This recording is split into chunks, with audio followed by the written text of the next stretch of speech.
春日部つむぎのゲーム作ってみよう。親愛なる視聴者の皆様、こんにちは。どうも、春日部つむぎです。今回は、リザルト画面を作成します。リザルトスクリーン作成してみた、ミニゲーム、その11。早速、作ってみましょう。1、リザルトウィジェットの作成。1-1、ビクトリー用ウィジェットの作成。勝利時のウィジェットを作成します。右クリック、ユーザーインターフェース、ウィジェットブループリント、ユーザーウィジェット、名前を WB ビクトリーにします。ファイルを開きます。パネル、キャンバスパネルを配置します。フィルスクリーンをデザイアードにします。一般、テキストをキャンバスパネル配下に配置します。名前を T ビクトリーにします。アンカーを中央にします。位置をリセットします。アラインメントを 0.5、0.5 にします。サイズ2コンテントを有効にします。コンテンツ、テキストにビクトリーと記述します。アピランス、カラー&オパシティを黄色にします。フォント、タイプフェイスをイタリックにします。サイズを350にします。コンパイルして保存します。1-2、ロス用ウィジェットの作成。敗北時のウィジェットを作成します。WB ビクトリーを複製します。名前を WB ロスにします。ファイルを開きます。T ビクトリーを選択します。名前を T ロスにします。コンテンツ、テキストをロスにします。アピランス、カラー&オパシティを赤色にします。コンパイルして保存します。1-3、再起動用ウィジェットの作成。ゲームを再起動して繰り返しプレイするウィジェットを作成します。WB スタートを複製します。名前を WB 部をバックにします。ファイルを開きます。T スタートを選択します。名前を T 部をバックにします。コンテンツ、テキストを5バックにします。フォント、サイズを90にします。グラフに移動します。マウスオペレーションとオンクリック度イベント以外は削除します。オンクリック度イベント内の処理も不要なので削除します。ボタンをクリックすると、マスターレベルを開くようにします。オープンレベル、バイオブジェクトリファレンスノードを配置します。レベルにマスターレベルをセットします。オンクリック度イベントにつなぎます。オープンレベルノードは、セットしたレベルをパーシスタントレベルで開きます。ゲームが再起動します。コンパイルして保存します。2、リザルト画面表示時の処理。WB メインを開きます。パレットで WB ロスを検索します。キャンバスパネル配下に配置します。アンカーを中央にします。位置をリセットします。アラインメントを 0.5、1.0 にします。サイズ2コンテントを有効にします。パレットで WB ビクトリーを検索します。キャンバスパネル配下に配置します。アンカーを中央にします。位置をリセットします。アラインメントを 0.5、1.0 にします。サイズ2コンテントを有効にします。パレットで WB 号バックを検索します。キャンバスパネル配下に配置します。アンカーを中央にします。1X をリセットします。1Y を 150.0 にします。サイズを 0.0、0.0 にします。グラフに移動します。2-1、初期時のリザルト画面。初期時は、リザルト画面を非表示にします。イベントコンストラクトノードに追加します。変数 WB ビクトリー、ゲットノードを配置します。変数 WB ビクトリー、ゲットノードより、セットビジビリティノードを配置します。インビジビリティをハイデンにします。前の処理につなぎます。変数 WB ロス、ゲットノードを配置します。変数 WB ロス、ゲットノードより、セットビジビリティノードを配置します。インビジビリティをハイデンにします。前の処理につなぎます。変数 WB 号バック、ゲットノードを配置します。変数 WB 号バック、ゲットノードより、セットビジビリティノードを配置します。インビジビリティをハイデンにします。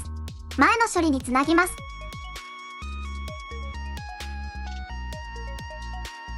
2-2、ビクトリー画面表示時の処理。勝利時のリザルトスクリーンを表示する時の処理を作成します。カスタムイベント EV ビクトリーを作成します。変数 WB ビクトリー、ゲットノードを配置します。変数 WB ビクトリー、ゲットノードより、セットビジビリティノードを配置します。インビジビリティをビジブルにします。カスタムイベント EV ビクトリーにつなぎます。勝利後は繰り返しゲームをプレイできるように、再起動用ウィジェットを表示します。変数 WB 号バック、ゲットノードを配置します。変数 WB 号バック、ゲットノードより、セットビジビリティノードを配置します。インビジビリティをビジブルにします。前の処理につなぎます。インプットモードを UI オンリーにします。変数 WB 号バック、ゲットノードより、カスタムイベント EV マスオペレーションを呼び出します。セットビジビリティノードにつなぎます。背景を暗くします。変数 IMG バックグラウンド、ゲットノードを配置します。変数 IMG バックグラウンド、ゲットノードより、セットビジビリティノードを配置します。インビジビリティをビジブルにします。前の処理につなぎます。変数 IMG バックグラウンド、ゲットノードより、カラー&オパシティ、セットノードを配置します。セットビジビリティノードにつなぎます。アルファを 0.5 にします。キャラクターの移動を不可能にします。ゲットプレイヤーキャラクターノードを配置します。ゲットプレイヤーキャラクターノードより、ゲットキャラクタームーブメントを配置します。ゲットキャラクタームーブメントノードより、ディセイブルムーブメントノードを配置します。前の処理につなぎます。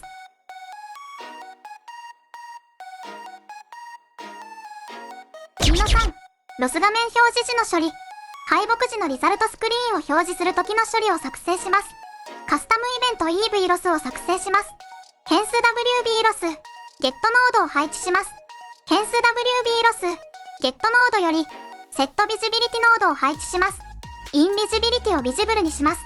カスタムイベント EV ロスにつなぎます。後の処理は、ビクトリー画面の表示と同じなので、コピーして貼り付けます。コンパイルして保存します。3、ロス画面の表示。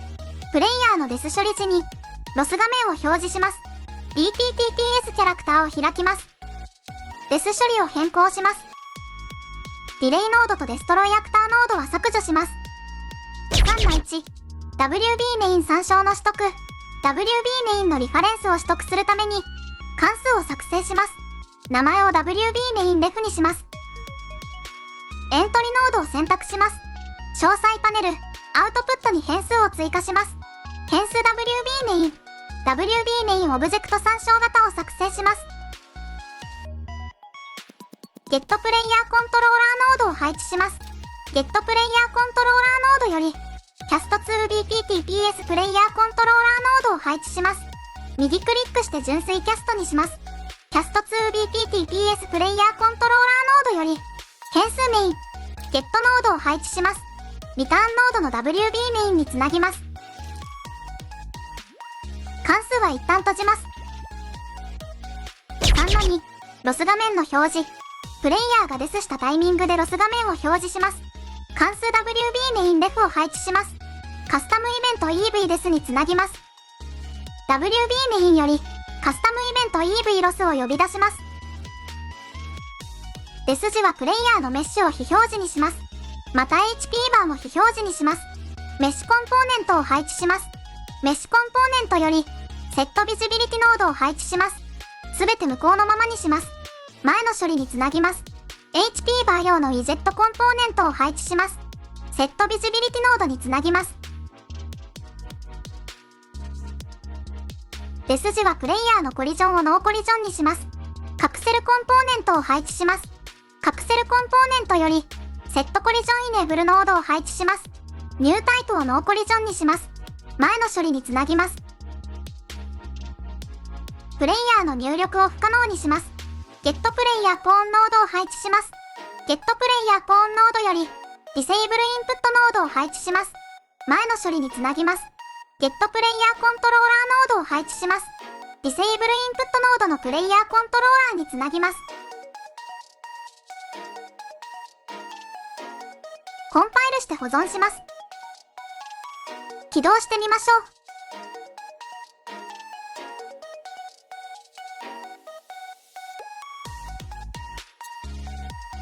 プレイヤーがデスすると、ロス画面が表示しましたね。Go back ボタンを押すと、スタート画面に戻り、リプレイできますね。4、ビクトリー画面の表示。最終ステージでエネミーをすべて倒すと、ビクトリー画面が表示するようにします。4-1、エネミーカウント処理。BTTPS プレイヤーコントローラーを開きます。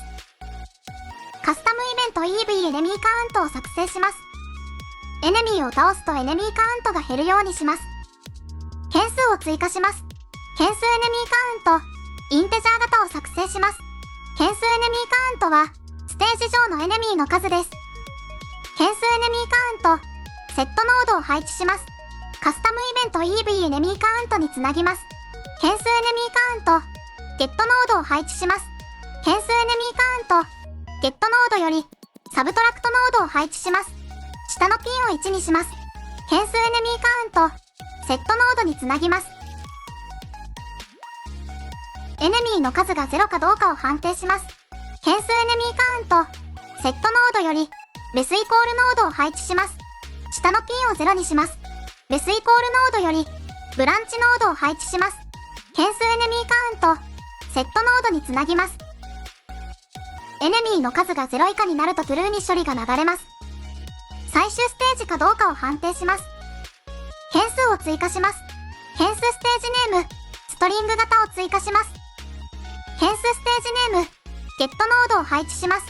変数ステージネーム、ゲットノードより、イコールイグザクトリ、ストリングノードを配置します。下のピンをステージ名ファイナルステージにします。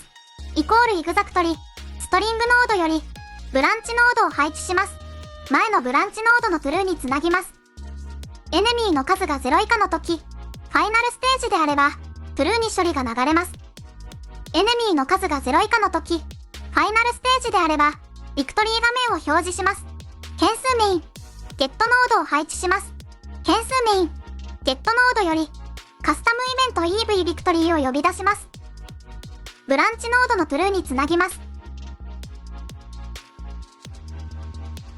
4波、各ステージの最大エネミー数。各ステージの最大エネミー数をエネミーカウントに設定します。カスタムイベント EV マックスエネミーカウントパーステージを作成します。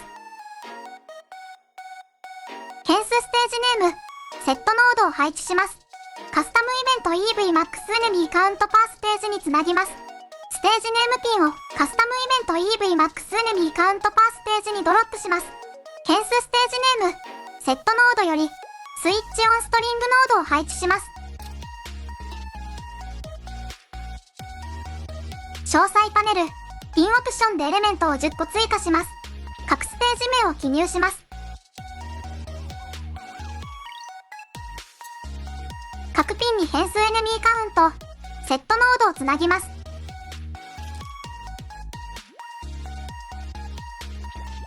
各変数エネミーカウント、セットノードに各ステージの最大エネミー数を記入します。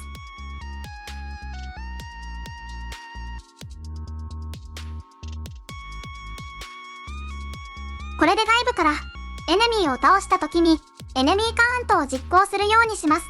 また、現在プレイしているステージネームを取得するようにします。コンパイルして保存します。4-3、エネミーのデス処理。エネミーがデスすると、BTTPS プレイヤーコントローラーのカスタムイベント EV エネミーカウントを呼び出して実行します。BT エネミーを開きます。デス処理に追加します。ディレイノードとデストロイアクターノードを一旦外します。デス処理中に弾丸で当たらないように、デス時はエネミーのコリジョンをノーコリジョンにします。カプセルコンポーネントを配置します。カプセルコンポーネントより、セットコリジョンイネーブルノードを配置します。ニュータイプをノーコリジョンにします。カスタムイベント EV デスに追加します。BTTPS プレイヤーコントローラーのカスタムイベント EV エネミーカウントを呼び出して実行します。ゲットプレイヤーコントローラーノードを配置します。ゲットプレイヤーコントローラーノードより、キャスト 2BTTPS プレイヤーコントローラーノードを配置します。純粋キャストにします。キャスト 2BTTPS プレイヤーコントローラーより、カスタムイベント EV エネミーカウントを呼び出します。前の処理につなぎます。最後に既存の処理をつなぎます。コンパイルして保存します。4-4、次のステージ名の取得。次のステージ名は、次のレベルをロードした時に取得しています。次のレベルは BT レベルリダイレクトでロードしているので、BT レベルリダイレクトを開きます。カスタムイベント EV エネミーカウントパーステージを作成します。ゲットプレイヤーコントローラーノードを配置します。ゲットプレイヤーコントローラーノードより、キャスト 2BTTPS プレイヤーコントローラーノードを配置します。純粋キャストにします。キャスト 2BTTPS プレイヤーコントローラーノードより、カスタムイベント EVMAX エネミーカウントパーステージを呼び出します。カスタムイベント EV エネミーカウントパーステージにつなぎます。変数レベルネームあり、ゲットノードを配置します。変数レベルネームあり、ゲットノードより、ゲット、コピーノードを配置します。変数ネクストレベルナンバー、ゲットノードを配置します。変数ネクストレベルナンバーは、0から始まっているので、1を追加します。変数ネクストレベルナンバー、ゲットノードより、アドノードを配置します。下のピンを1にします。アドノードをゲット、コピーノードにつなぎます。ゲット、コピーノード、EV エネミーカウントパーステージノードのステージネームにつなぎます。ローディングレベルズで、カスタムイベント EV エネミーカウントパーステージを呼び出します。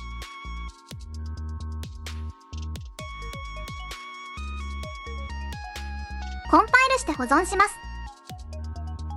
4の5、最初のステージ名の取得。最初のステージはスタートボタン用ウィジェットでロードしているので、WB スタートを開きます。グラフに移動します。カスタムイベント EV エネミーカウントパーステージを作成します。ゲットプレイヤーコントローラーノードを配置します。ゲットプレイヤーコントローラーノードより、キャスト 2BTTPS プレイヤーコントローラーノードを配置します。純粋キャストにします。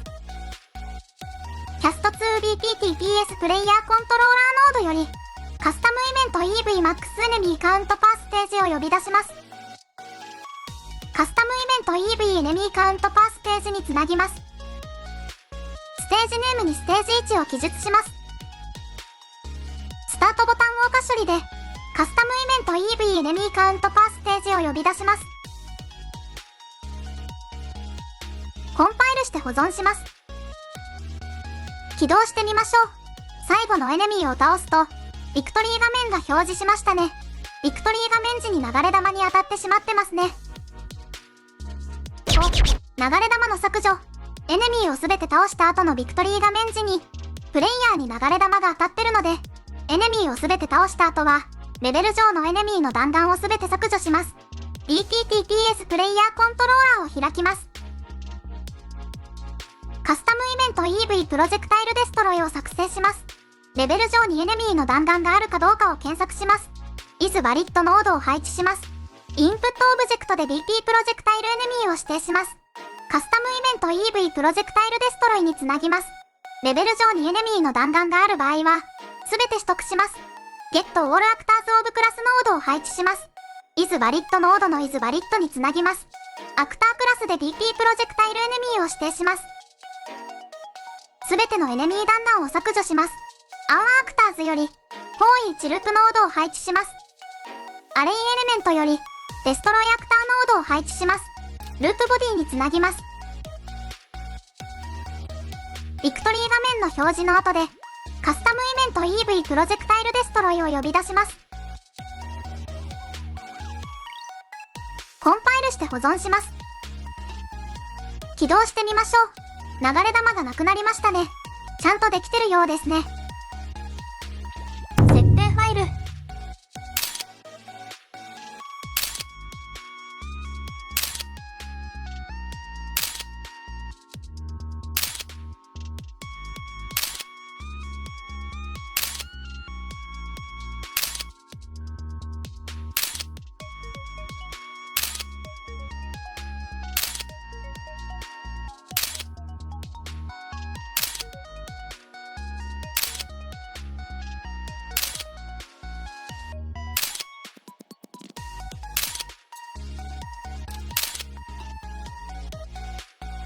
リザルト画面は単なる結果の表示だけでなく、プレイヤーの体験を向上させる重要な要素です。リザルト画面を表示するメリットは、成果の確認、プレイヤーが達成したスコアや記録を確認し、達成感を得ることができます。フィードバック提供、ゲームプレイの振り返りができ、次回のプレイに向けた改善点を見つけやすくなります。報酬やアンロック要素の提示、新しいキャラクター、ステージ、アイテムなどが手に入ることを通知し、プレイヤーのモチベーションが高まります。ランキングや競争の促進、他のプレイヤーとの比較ができ、対戦やスコア競争を楽しむ要素を強化できます。次のステップへの誘導、リトライ、次のステージへ、ショップへなど、プレイヤーの行動を誘導し、ゲームの流れをスムーズにします。演出による満足感向上、ゲームの雰囲気や達成感を高める演出が入り、プレイヤーがよりゲームに没入できます。だそうです。はい、それでは、今回の動画はここで終わります。興味がある人は高評価とチャンネル登録お願いします。じゃあ、バイバイ。